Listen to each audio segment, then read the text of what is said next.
Hi மக்களே, அனைவருக்கும் மதிய வணக்கம். என்னெல்லாம் சாப்பிட போயிட்டீங்களா? 12:30 மணிக்கு போகிறவங்க போயிருப்பாங்க, 1 மணிக்கு போகிறவங்க போயிருப்பாங்க. அது கம்பெனி பொறுத்து, ஒவ்வொரு கம்பெனியில் ஒரு டைம் ஆச்சு. அப்புறம் இன்னைக்கு நான் வந்து லீவ் போடலான்னு சொல்லி லீவெல்லாம் சொல்லிட்டேன். எங்கள் கம்பெனிக்கு வந்து நான் வரல சார், நான் லீவுங்க சார் அப்படின்னு சொல்லி மேனேஜருக்கு மெசேஜ் எல்லாம் போட்டு விட்டேன். என்ன ஆச்சுன்னா, இன்னைக்கு வந்து என்னோடய ஒய்ஃபுக்கு வந்து 6வது மாதம் செக்கப்புக்கு வர சொல்லியிருந்தாங்க. கூடவே வந்து பிளட் டெஸ்ட் எடுக்கணும்னு சொல்லியிருந்தாங்க. Full blood test. அதாவது எப்படின்னா, 1 மணி நேரத்துக்கு ஒரு டெஸ்ட். 7 மணிக்கு ஒன்று, 8 மணிக்கு ஒன்று, 9 மணிக்கு ஒன்று. எங்களே 6:30 மணிக்கே வர சொல்லிட்டாங்க ஹாஸ்பிட்டல். நாங்களும் சரின்னு 6:30க்கே போயிட்டோம்.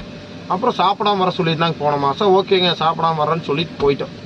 அப்புறம் அங்கே போய் எல்லாம் பணமெல்லாம் ஒரு 5000 கட்டிட்டு உள்ளே போய் உட்காந்து ஒரு டெஸ்ட் எடுக்கும்போது அந்த நர்ஸ் கேட்டிருக்கிறாங்க என்னோட ஒய்ஃப் கிட்ட. அதாவது என்ன, ஏமா ஏதாவது டீ காஃபி குடிச்சிட்டு வந்தீங்க அப்படின்னு. ஆமாங்க மேடம், நான் குடிச்சிட்டு வந்தேங்க. டீ காஃபி இல்லைங்க, ஆனால் பாதாம் பால் குடிச்சிட்டு வந்தேங்க அப்படின்னு சொல்லிட்டாங்க. அப்புறம் அவங்க கடுப்பாகி, சரி ஓகே போயிட்டு 2 நாள் கழிச்சு வாங்கன்னு சொல்லி பில்லெல்லாம் எடுத்து கையில் கொடுத்து தாட்டி விட்டாங்க.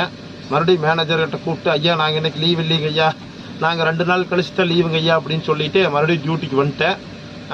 காலையில் சாப்பாடு வர்ற வழியில் ஒரு ஹோட்டலில் சாப்பிட்டேன். அது நல்லாவே இல்லை. இப்போ மத்தியானம் எங்கள் அம்மா கூப்பிட்டு கேட்டுது, சாப்பாடு செஞ்சு வைக்கிறதானே. செஞ்சு வைமா வர்றேன்னு சொல்லியிருக்கிறேன். அப்புறம் நாளைக்கு சாப்பிட போகணும். என்னோடய ஒய்ஃப் ஆஃபீஸில் மேலே உட்காந்துருக்குறாங்க. அவங்களுக்கு காலையில் இட்லி ஒரு பக்கம் ஒரு 4 இட்லி கட்டிட்டாங்க. எனக்கு இட்லியே போதும் மத்தியானத்துக்கு அப்படின்னு சொல்லிட்டாங்க. அதனால் இட்லி வாங்கிட்டு வந்துட்டாங்க. நான் மட்டும் இப்போ வீட்டுக்கு போய் சாப்பிட்டு வர்றேன். நீங்களும் எல்லாம் சாப்பிடுங்க. டாட்டா, பாய் பாய் பாய்.